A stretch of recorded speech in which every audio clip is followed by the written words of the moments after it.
There it goes.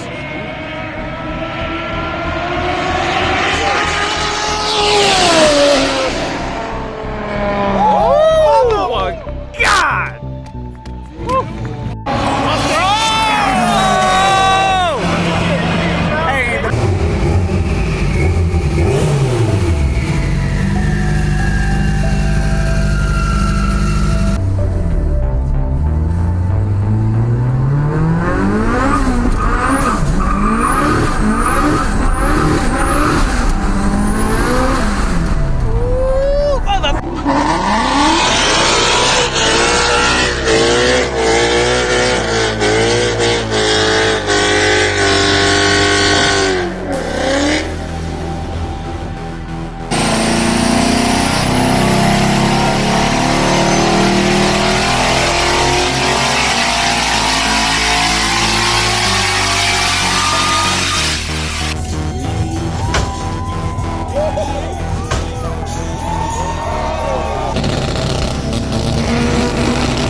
Cause this shit gonna hurt.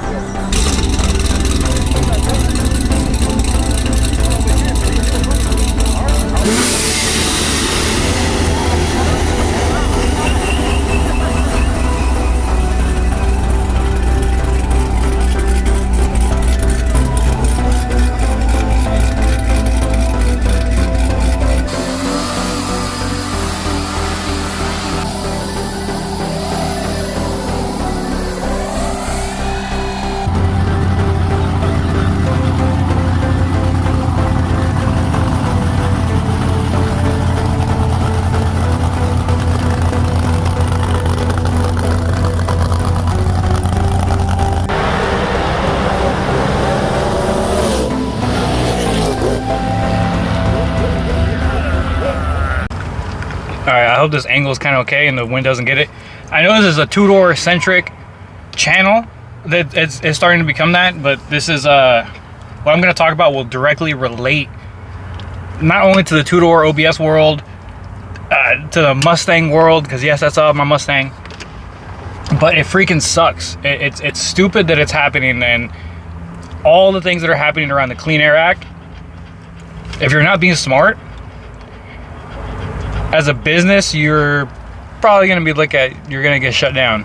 As you can tell by the thumbnail, you can see with Stainless Works being that, nothing against, I mean, I haven't really bought any of their products. I have friends that have bought their products, and being that on your website you have something that's sold as without a certain emission device, that's going to be a red flag. A lot of people may be thinking about, they're like, oh, it's not really going to directly affect them. It's not really going to be us. What I'm seeing happening right now within the automotive world is exactly what I saw happen in California when I left back in 2011, 2012.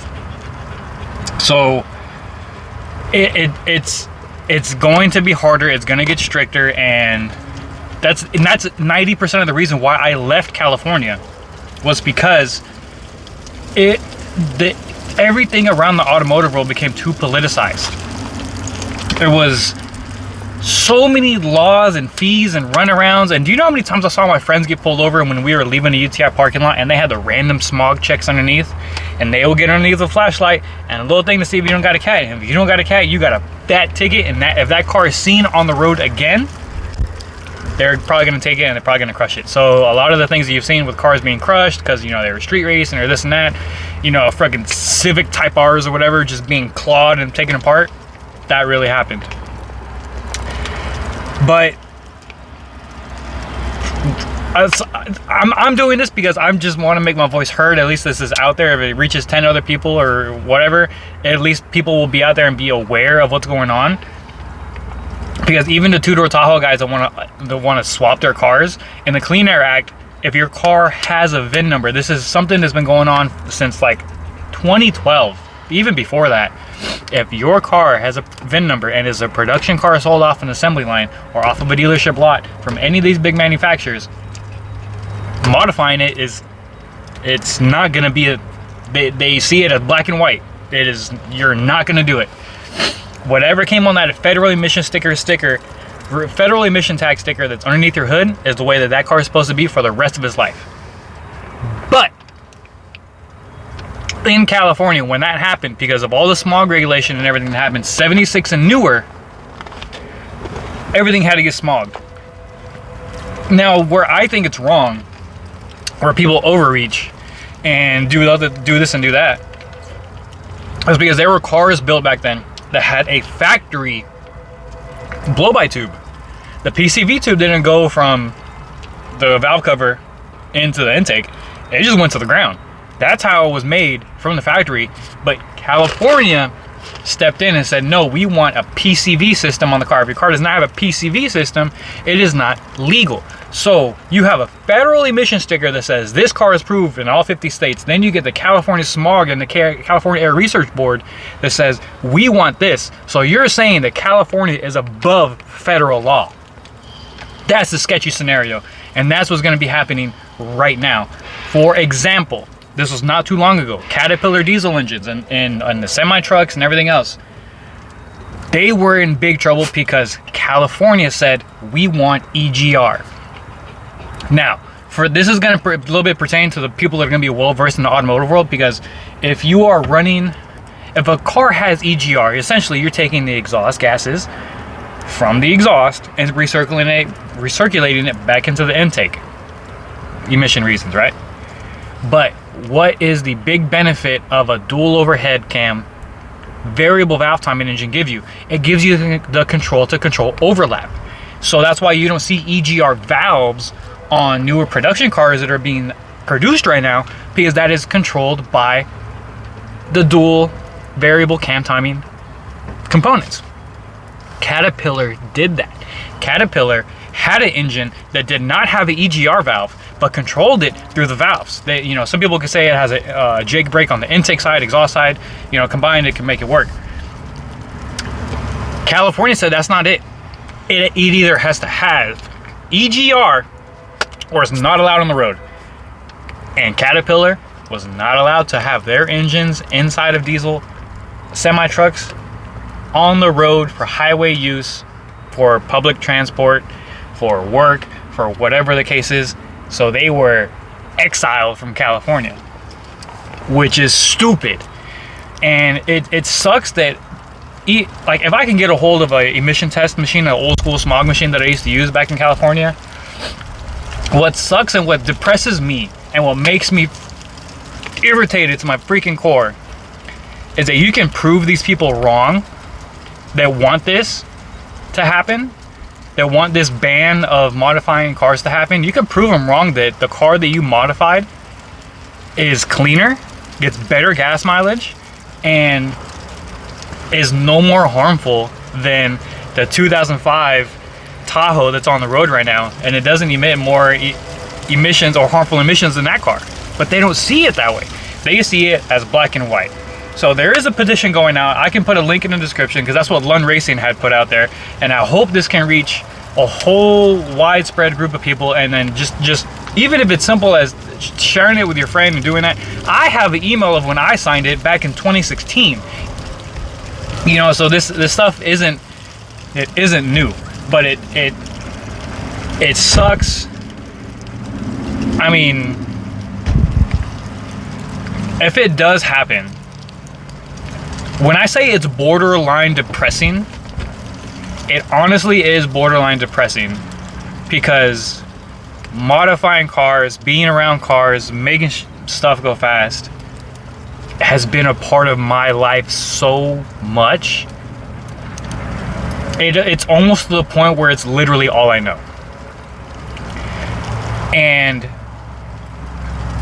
it goes against everything that made it fun. I mean, you look at stuff like NASCAR, NHRA, any of these race events, even these top of the line domestic manufacturers, they came up and made a name for themselves, mostly in the name of performance and racing. If you were to take what's going on right now and put it back in the late 70s, let's say early 70s, there would be no Jack Roush. There'd be no Racecars at all. There'd be no SRT. Mopar as a whole definitely just wouldn't be a thing. And it freaking sucks, man. You know, there are ideas out there, and what's stupid is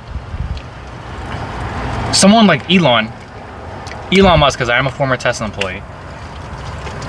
Someone like Elon can present to the Biden administration like, hey, why don't we put like a carbon tax on some of these things to kind of gravitate the market generally to go either electric, clean energy, natural gas, whatever. Me as a car guy, if it comes to me paying an extra tax, similar to like a gas guzzler tax, if I was to like modify the car, say like a one-time fee or whatever, or a fee over time, like every year you do it, you know, I'd be okay paying that because I am putting money towards this tax bill where this money is gonna either go to, I don't know, for all I know, it's gonna go to banning Curious George because of everything that's going on. Oh, that was not planned. It's gonna go to banning Curious George. But we need to make at least some type of voice be heard. Back when it was happening, and then there was a lot of things going on around it. Mainly the focus at the time when I was in California was a lot of stuff that was going on in California, and that's the reason why I left. Granted, the kind of the muscle car scene and everything in California is it's hard to make a comparison when you want to stay on the good side, but it's never gonna die. There are going to be consequences and loopholes to go around it. But what sucks is that, for example, in California, and the reason why I'm mentioning California is because what I saw happen over there is happening nationwide. Say, for example, you're driving around your newish 2019, 2020 GT350R, which is from the factory, the loudest car produced from factory. You get pulled over by a cop. They say you have to quiet down. This car is illegally modified. So you get a ticket. You cannot get out of the ticket. Or say you go, for example, you go to the ticket clinic, pay for it, take a driver's offensive course, get it waived out. Then you got to go to a referee. You go to a referee. So a California referee is someone who pretty much legitimizes your car, and they bring it in, they look at it like, okay, yeah, it's factory, this and that, you don't got to pay anything, there's no fine. You see what happened there? Because of one instance where they say you can't modify a car, it branched out into 15 or 20 different angles of attack that they can attack the car community, give someone an excuse. I've been pulled over for a modified exhaust. In turn, we got searched for drugs. I had to leave my friends on the side of the street. There's too many people in my car. It's just an excuse. All it is just an excuse, and it's freaking stupid. And they only see the bad. And what makes it, and what sucks is that the media and everything is only gonna focus on the bad. Just like that dumbass kid out there that was in his Camaro doing like a $140 or whatever, and swiped into the car. Or all these dumbass kids that are out there doing sideshows. Now, if you take it back, go back to when sideshows were a controlled hangout kind of thing. Granted, you know, you're doing stuff, you know, on the road you're not supposed to really do, but there's common sense. If you're out there at a sideshow and you want to get close to the car and do a video because you want to do it for the gram or do it whatever, and then get ran over and die, that's just natural selection. That's why I like the 2005 Viper. I believe it was 2005 or 2007 because it was the last car to be produced without stability control. Stability or traction control is one of those two. So it was literally, if you go out, drive that thing, give it a hard 1-2, doing like 90, and put it in a wall, you're to blame. Now, that does like make the people look bad, and it makes that general era of cars, it makes that general idea that, oh, cars are bad, we need to go electric, we need to do this, we need to do that. It's not it. It's not it. There's so many families and businesses and overall just amazing times and amazing connections you make with friends in the car world because of what you do. Now, again, the 15 or 20 different scenarios of different angles of attack, because I know I'm going a little bit all over the place. You can't modify your car, right? Federal emissions. What else does that lend people with overreach, cops, any kind of different lawmaker they want to do? Oh, you can't touch anything.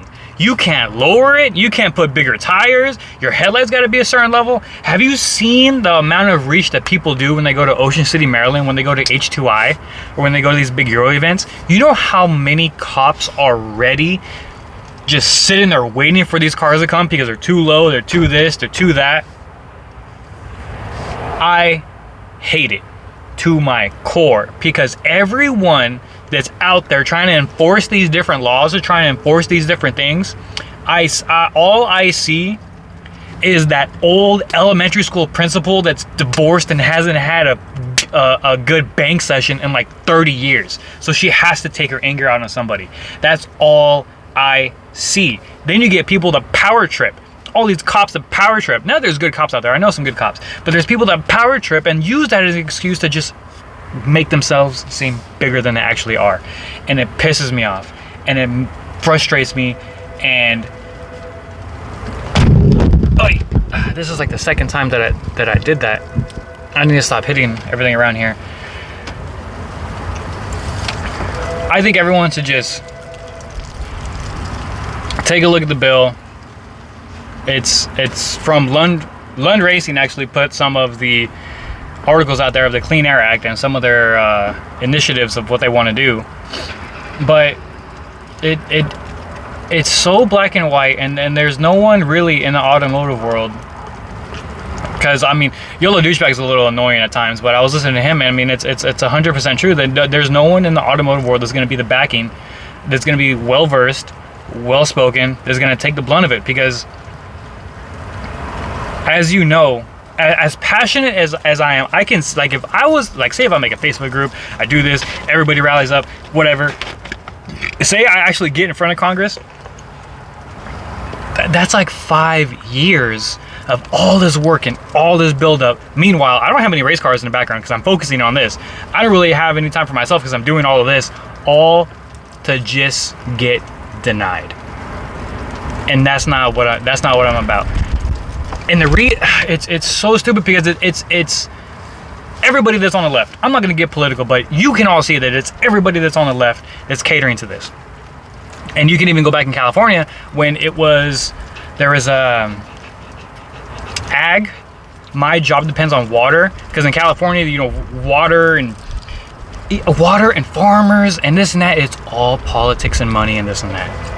So what happened is Paul Rodriguez actually got behind and started his own little rally of people of my job depends on water, and presented to California with like $2.5 million or $4.5 million of what they need to do to start a dam or do this. California took their case, took their money, and said, all your money went to lawyer fees. There's nothing we can do about it. All we can do is make our voice heard. And it sucks because it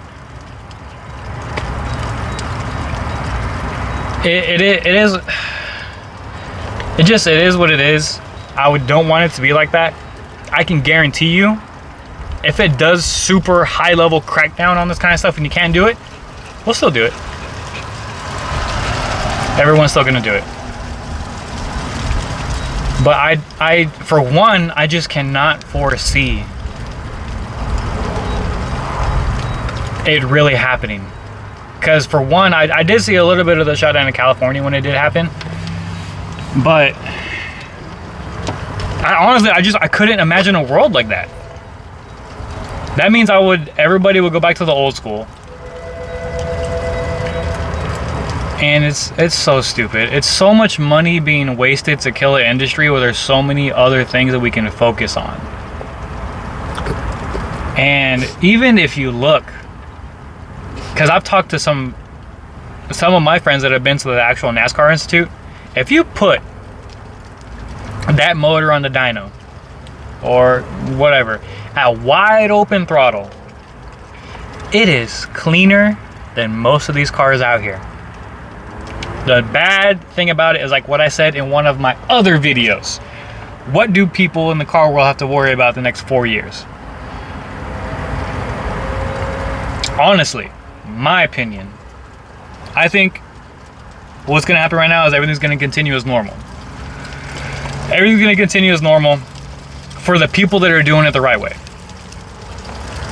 And you got to listen to what I said in the other video. People doing it the right way. There's this stupid, dumbass shop in Atlanta, right?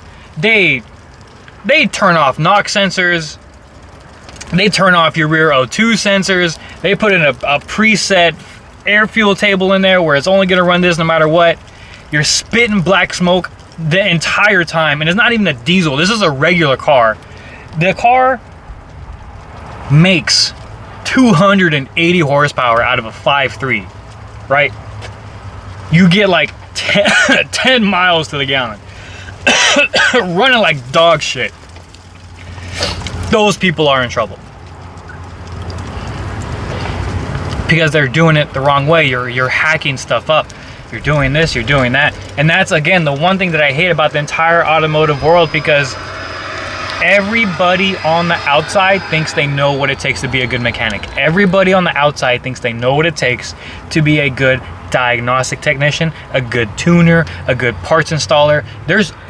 Now that I'm starting my own mobile business, there's so many people that tell me, oh, this guy would do it for cheaper. Oh, well, how come you can't do this? How come you can't do that? That right there in a whole, because this isn't the 80s anymore where you got mechanical fuel pumps and spark plugs. No. Stuff is way different. Then they'll go back and hit me up, hey, so this guy messed everything up, and I don't know, maybe I should have just went for you from the beginning. Yeah, you probably should have, because I know what I'm doing. And the people that are out there that know what they're doing are doing this in such a way that it doesn't hurt the environment. It doesn't. And then again, the 15 different loopholes. So now that they put that on there, in California, there's a sound restriction at drag strips. There were, at one point in time, I believe it was in 2011, they put a sound restriction on vintage hot rods that are at the drag strip where they couldn't be above like 147 decibels or something like that. So they had to run this special header collector that had a muffler built into it. It was only made by like 2 or 3 different people to bring the noise level down. And it's irrelevant. It's not.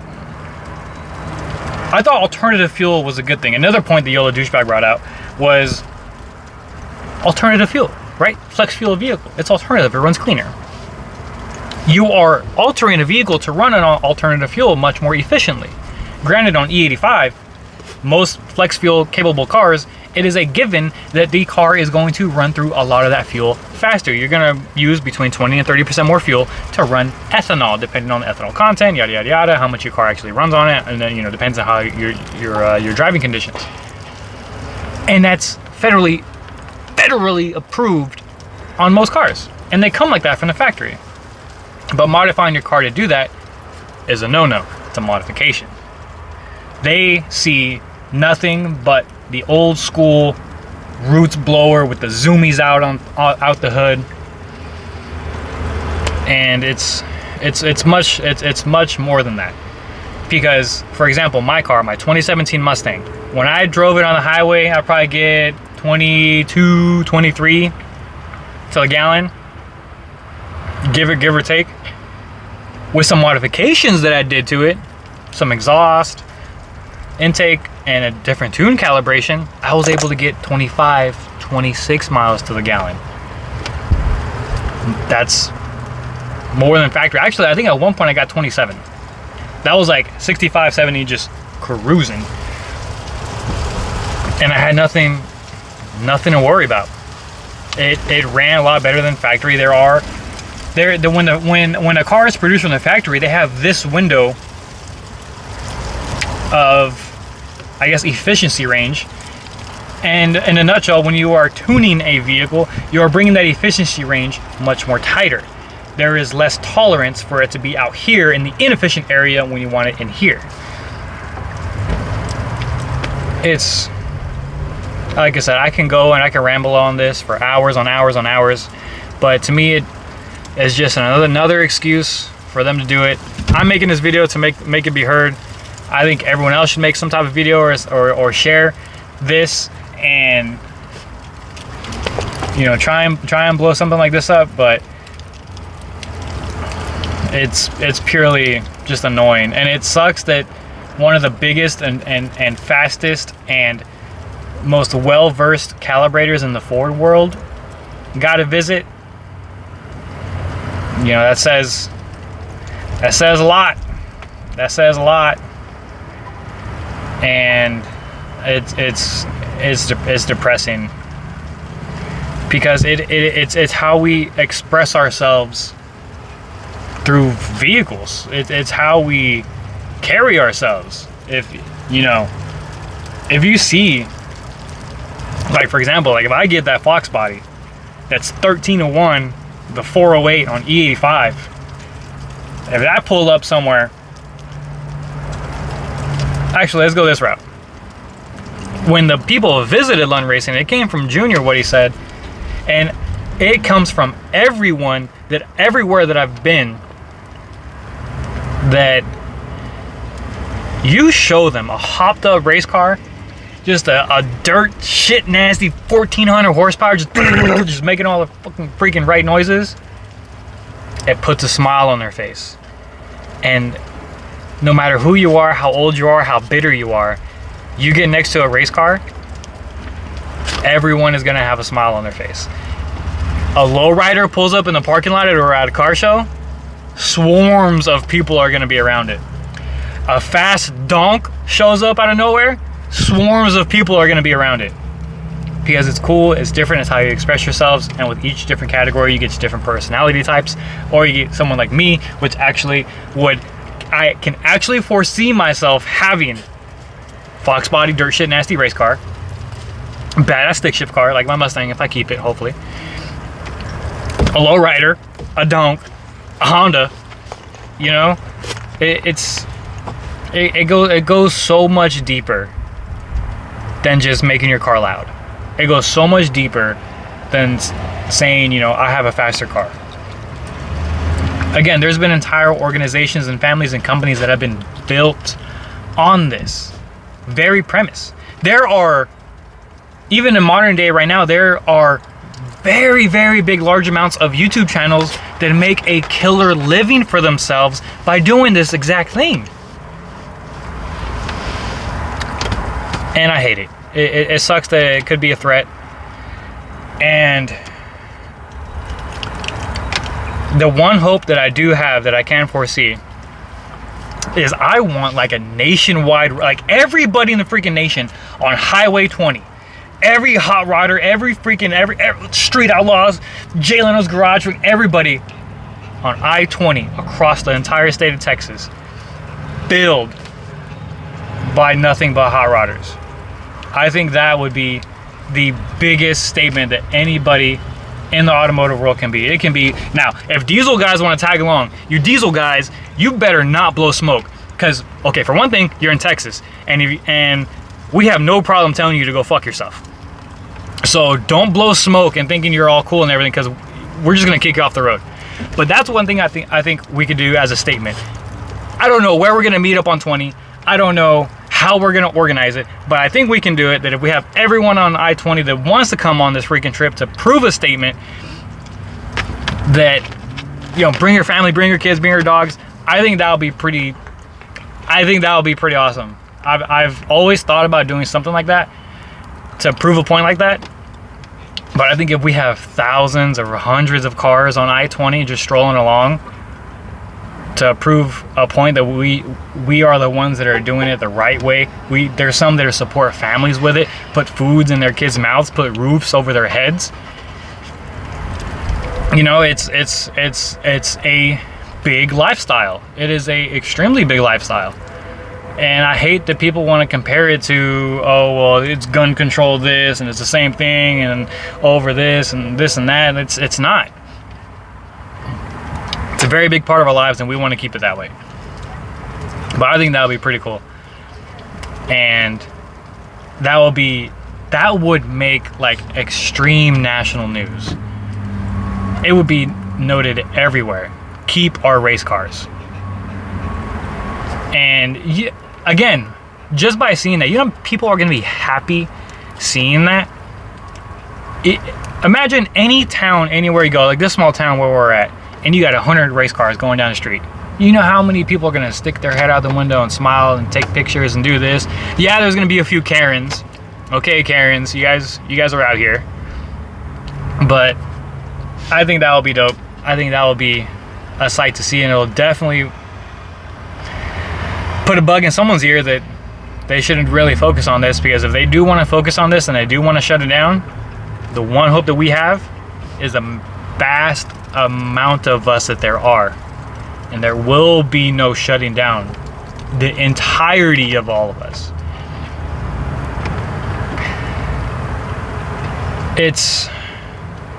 I think there's still hope. Because if it continues the way they want to continue it, it's going to end up just like China, where you have to mandatorily update your car every 3 years. And if your car is out of date, you got to get a new one, get a new engine, and then just roll it in, roll it out. That's not what I want it to come down to.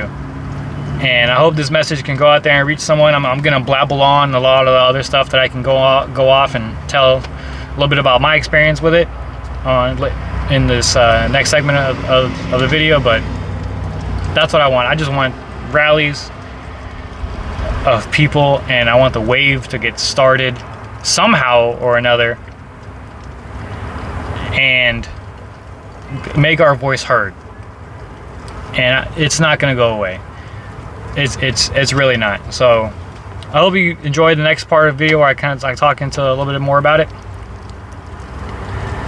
And I thank you for watching. If you've even made it this far, holy hell, if you've made it to the end of this video, I don't know, send me your email and I could send you some Chick-fil-A or something. I don't know. But I will see you guys on the next video. Take care. Race car for life.